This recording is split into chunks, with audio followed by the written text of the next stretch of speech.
வேலுமணி வந்து பயங்கர ஸ்ட்ராங்கான ஒரு பர்சன் ஆச்சு. அவரை மிஞ்சித்து வந்துட முடியுமா? சார் சட்டமன்றத்தை பொறுத்தவரைக்கும் தொட்டாமுத்தூர்ல கார்த்திகேயனை வந்து நிப்பாட்டிருக்காங்க ஆப்போசிட் கேண்டா, அதுவே டஃப் அப்படின்றாங்க. ஸோ அதனால கேட்குறேன், பட்டு முடியுமா? அதாவது பவர்ல இருந்து 5 வருஷம் நீங்க அந்த இடத்த ரூல் பண்ணிட்டு ஒரு பீரியட்ல விட்டுட்டு வேற ஒரு ஆள் எடுத்துட்டா அப்படின்னு திரும்பி உங்களால எடுக்க முடியாது. இப்போ அங்கே எடுக்காம இருந்த வரைக்கும் நீங்க தான் ராஜான்ட்டு இருந்தீங்க. இங்க வேற ஒருத்தர் வந்து லாபி பண்ணிட்டார். நான் தான் சொல்றேன், உள்ளாட்சி இதில் உங்கள் 99% மாநகராட்சியை செந்தில் பாலாஜி ஜெயிக்கிறாரு. எம்பியில் நாளைக்கு ஏடிஎம்கே எங்கே போனீங்க? 3வது இடத்துக்கு போனீங்க. அண்ணாமலை 2வது, டிஎம்கே ஜெயிக்குது.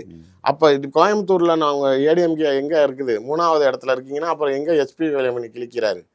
இவரோட சட்டமன்ற தேர்தல் ஆச்சு. பொதுவா மக்கள் வந்து அங்க அதிமுக பெல்ட் தானே, அது ஸ்ட்ராங்கான ஒரு ஹோல்டு. அது திமுக மீது பெரிய அதிருப்தி இல்லை சார். ஏன்னா முன்னாடிலாம் அங்கே ரொம்ப அப்செட் ஆனது கோயம்புத்தூர் பெல்ட்ல இந்த கரண்ட் கட்டுனால. ஏன்னா பிசினஸ் எல்லாம் அடிபட்டு போச்சு. 2006-11 பெரிய அமைச்சர்கள் எல்லாத்துக்கும் உடனே இண்டஸ்ட்ரீஸ்ல கலெக்ஷனு கல்லா கட்டுறது, அது மாதிரி லைசன்ஸுக்கு போனாலும் வேற எதுக்கு போனாலும் எக்ஸ்பான்ஷனுக்கு போனாலும் எல்லாத்துக்கும் கண்ணாபின்னான்னு பர்சன்டேஜ் கேட்டாங்கிற மாதிரியான, நான் சொல்றதெல்லாம் பொங்கலூர் பழனிசாமி இருந்த பீரியட்லாம் அந்த மாதிரியான பிரச்சனைகள் விமர்சனங்கள். ஒரு சாஃப்ட் பர்சன், ரொம்ப அக்ரெசிவாவும் இருக்க மாட்டாரு. இவரு வந்து கம்ப்ளீட்டா செந்தில் பாலாஜியோடைய ஃபண்ட் ஃப்ளோலாம் அவர் பினாமிகளை உருவாக்கி வர்றது எல்லாமே கவுண்டர் சமூக ஆட்களா அந்த கம்யூனிட்டி பெல்ட்டா வளர்த்து விடுறாரு. ஃபினான்ஸ் தொழிலில் இறங்கினவங்க எல்லாருமே இவர் ஆட்கள் தான்.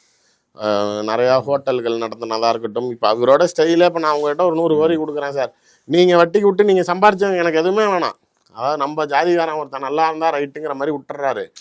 ஆனா இவருக்கு திடீர்னு எப்பயாவது எனக்கு 2 கோடி வேணும் 3 கோடி வேணும்னா அப்ப மட்டும் கேட்டுக்கிறாரு.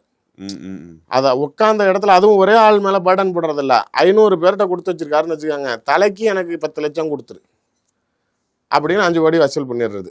அப்படி பண்ணிக்கிறாரு தவிர, ஆனா அங்கங்க அவனை டெவலப் பண்ணி விட்டு போறப்ப அந்த கம்யூனிட்டி எப்பயுமே நீங்க அந்த கம்யூனிட்டி ஆட்களை வளர்க்கணும்னு நினைக்கிறப்ப அந்த கம்யூனிட்டி உங்க பின்னாடி ஏறிடுச்சுன்னா நீங்க லீடர் ஆயிருவீங்க.